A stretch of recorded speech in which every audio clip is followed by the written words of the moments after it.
Hey guys, I am Daniel. We are here at Kyoki Garage.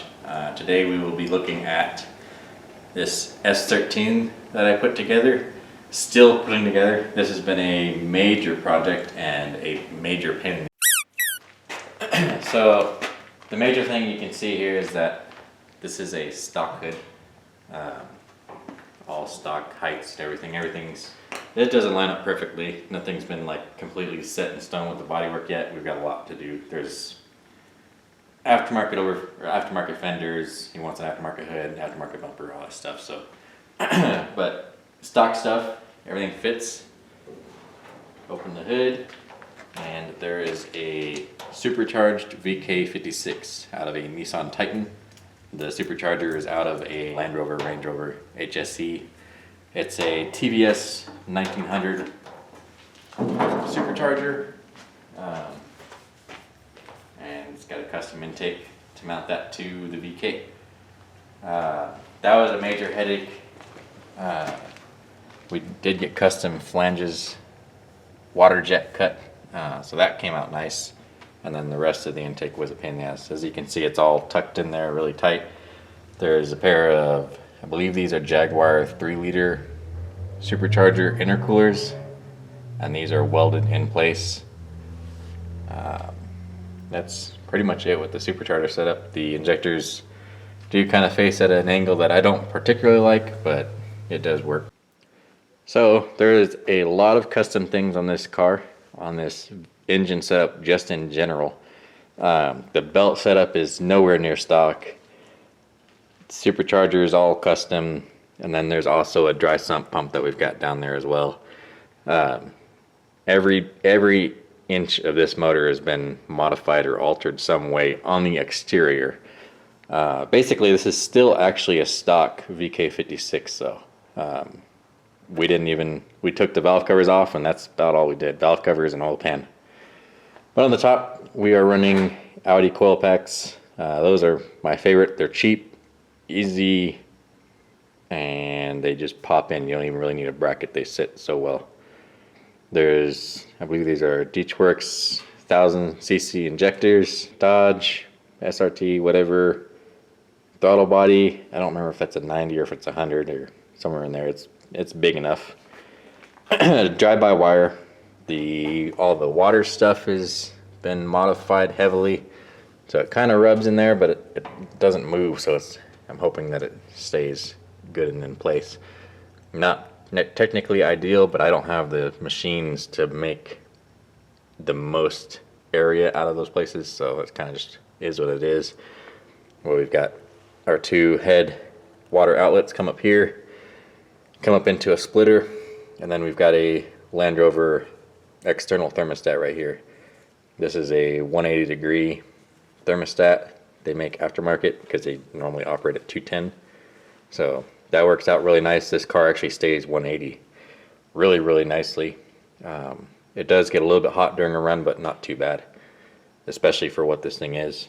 And then our lower hoses, you can't even see these things. They're just so tucked underneath there. supercharger pulley tensioner, that's all bolted up in there to the water pump. Not necessarily ideal, but there's really no other place. There's no other place to put that. We've got a GM 8-inch pulley on the bottom for the supercharger, and then a VMP 3.4-inch on the top. So we're not really spinning the supercharger very hard right now either. We've got a lot more room to grow with this thing as far as boost goes. We're at about 7 pounds near limiter. We're spinning the motor to about 7,200 RPM. The stock, I believe, is set to 62, but 72 seems to be just about in the ballpark what this thing can do. So we're not really leaning too hard on the motor. We do have a dry sump pump down there.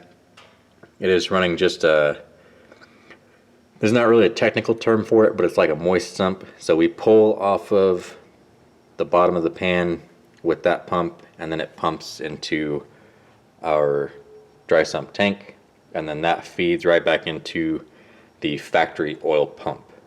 So the oil pump from the motor pressurizes the engine, and then we just pull off the pan and put it into an external source. Chris is the guy that owns this car. He's pretty hard on cars, so that was kind of just an extra safety for us. That holds, it's a 3-gallon tank, so it's got a lot of oil in there. Oil temp stay pretty good. So what else? We've got the alternator is mounted way out here. We've got a BMW power steering pump mounted there, and then you can't even really see anything else in there. That's pretty much it. We do have an AC compressor down there underneath the alternator. We do plan on putting AC in this car as well, so it's packed tight, but it is probably one of the coolest things I've put together so far. On the top side, you can also see we've got a custom angle kit in here. We'll get the car lifted up so you can see all that stuff better, but yep, there's not 1 inch of this car that's been left alone. We have 2 separated cooling systems. Usually the Jaguar runs the intercoolers through the coolant for the motor, but we separated that, so it's got its own coolant for the intercoolers and its own coolant reservoir for the engine there. That's why we got 2 reservoirs sitting there. And we've got a Honda, I think it's a B18 or something like that, radiator as the intercooler for the supercharger. And then we've got a modified S13 radiator that's been triple passed for the engine. Alright, that's pretty much the engine. Then we can come back here. So we have a Infiniti G35 sedan interior and harness all going into this. At the moment, it's kind of just all temporary in there. Kind of wires are just tucked at the moment, but it will get a lot cleaner, a lot nicer. Some of the stuff is missing. We do have the center console and all that kind of mounted already, but just due to trying to make events and just really trying to get the car dialed in running wise, the interior is kind of mostly apart at the moment. But it'll be a pretty nice interior. Want to get the pretty much everything G related, all the buttons, AC, radio, everything to just function the way it should, as if it was in a G35 sedan. So it'll be really nice. We've got sound deadening underneath the carpet. There's heat shield underneath the car. There's all sorts of stuff going into this. So once it's all back together and completed, this will be a really clean, quiet, comfortable street car. Again, everything's not really kind of set in stone yet with the wiring. I need to go ahead and get the fuel tank to read level, all sorts of other things. We do have taillights, brake lights, and turn signals hooked up at the moment. That does all work. We've even got the factory Bose amp set here in the back. So the entire G harness does come back here. It goes all the way up front. So the whole car is ran off of G35 sedan. Pretty sweet. A little finicky, but pretty sweet. And inside on the passenger side, we've got pretty much most of the wiring stuff is all over here on this side. Haltech temporarily mounted right there. It actually is mounted inside the glove box. We got a nice spot for it, so it looks nice and pretty in there, but temporarily it's just sitting right there. But we've got a, yeah, it's a pretty sweet unit, Haltech 2500. Shout out to Haltech, and shout out to Swap Shop Garage. Brad Hackworth, he's helped us out quite a bit with this car. We're extremely grateful for him and all of his help and stuff in this thing. So it made all of this super easy. This car's honestly never, running wise off the Haltech, has been the least amount of headache I've ever had, so I love it. And then underneath here, can't really see it, but we got a nice little metal stainless steel kick plate there, and then all of the annoying G35 sedan, IDPM, the fuse boxes, relays, and everything, all that's mounted up underneath there, so it's all in a safe place. Nobody's gonna kick it, nobody's gonna hurt it, so that's all pretty nice down there. Alright, so we'll start here at the back. Exhaust, this exhaust was built at like 4 in the morning, and I had an hour to spare, so it was a quick kind of slap it together, but it works. This little X pipe honestly sounds pretty decent, I think, but not a whole lot really to this car in the back. Stock fuel tank, camber, tow arms, usual stuff. GK Tech lower arm, dual caliper setup. Nothing really different from any other S13, honestly. So pretty simple back here. One-piece drive shaft, and then we've got a CD09 transmission. Again, nothing really too different or weird. Then you can see the pan. Obviously, there's been some leaking. We've had quite a bit of issues with the power steering system, and we ended up having one hose give us some problems on our pressure side. But yeah, you can see the oil pan here. The rear sump's been completely cut off, and then we even notched it to get even closer and lower, so it's kind of tucked up in there. This is a front rack car. It runs off of a BMW steering rack and a BMW power steering pump. When I build cars, I prefer to leave the rack and power steering pumps kind of together. I don't like running mixed pumps and racks and stuff. It makes it so much more of a hassle. So we've got BMW steering setup on it. The headers are, believe it or not, are from Walmart, but they work pretty good. The passenger side ended up working out almost perfect. I had to just do a little bit of massaging on this side to get them to fit, but not too bad. The driver's side, on the other hand, though, has been modified like crazy to get around the steering column and the engine mount and stuff. It's pretty tight in there. This engine is solid mounted to the subframe, so it's fairly simple. Not a lot going on there really. Then the steering system, this is all custom, handmade. It's kind of similar to Wisefab, I guess, in a way, but it's a little bit different. So we have G35 sedan hubs on the front. I do need to drill into them and put a place for the ABS sensor. The car won't have ABS, but the speedometer and all that reads off of it. It needs it for that to work right. So I'll end up putting that back in there, and then everything will kind of work right as it should on the dash.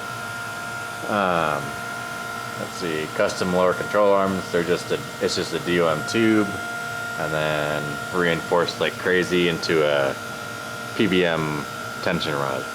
So nothing too weird or wicked or anything. The knuckle itself is made out of 1/2 inch 4340 steel. It's pretty strong stuff. It's a pain in the ass to drill through, but it's nice and it'll never go anywhere, so I'm pretty happy with the knuckles. What else do we have down here?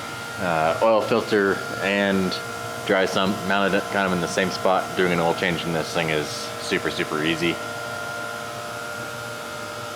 We do have the front end has been cut off right there. This car was in a wreck a long time ago. Somebody had replaced the front end and did a pretty decent job on it, but that's not why we cut it off. We ended up cutting it off because, as you can see, there's just so much stuff packed in here that even stock frame rails we couldn't really work around, so we needed to compact everything a little bit more. This isn't necessarily a full-on track car, so we're not too concerned about making this thing the strongest possible vehicle out there. It's just majorly meant to fit everything as well as possible and not make it too hard to work on either. It is still pretty hard to work on. It's tight, especially up in the front of the engine, but there's not really any way to get around any of that. So the car is back in. I've got a lot of stuff I've got to finish up on it still. As you can see, the interior is like mostly apart. That's the big thing I want to focus on. There's a couple of small things with the engine that I want to take care of.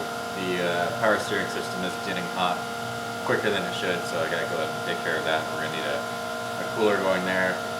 I'm gonna modify the steering stops on the lower control arms. There's a couple of other little things here and there that I could probably do to the engine just to help it make it a little bit nicer on the street, make everything just kind of work better together. Honestly, there's not a whole lot engine-wise, driving-wise that this thing needs anymore. So the big thing I'm going to be focusing on is the heater and AC. The boxes from the G are a lot bigger than what would fit in an S13. So there's going to be a lot of trimming, cutting, custom boxes, whatever I'm going to do, try to shove all that stuff up inside this car. Like defrost to work, feet, body, maybe even vent towards the back, because I believe on the G35 sedans they had heat going towards the back of the car, so I might even do that. So there's going to be a lot of stuff interior wise that I've got to take care of on this car and get everything going. That way it can go back on the street and cruise around and not have to worry about anything breaking or inconveniencing the driver. So yeah, we'll get stuck into that too. So that pretty much does it for this video. It's kind of a short one, just kind of overviewing this car that I've put together this year. I'm sure there'll be a lot more videos on this. I believe it's going to be 2 weeks from this video. There'll be another video being released on this interior stuff. We've got next weekend, there's a video that we're doing that is the trailer that I'm building, so be sure to follow along for that one. Like, comment, subscribe, and we will see you next time.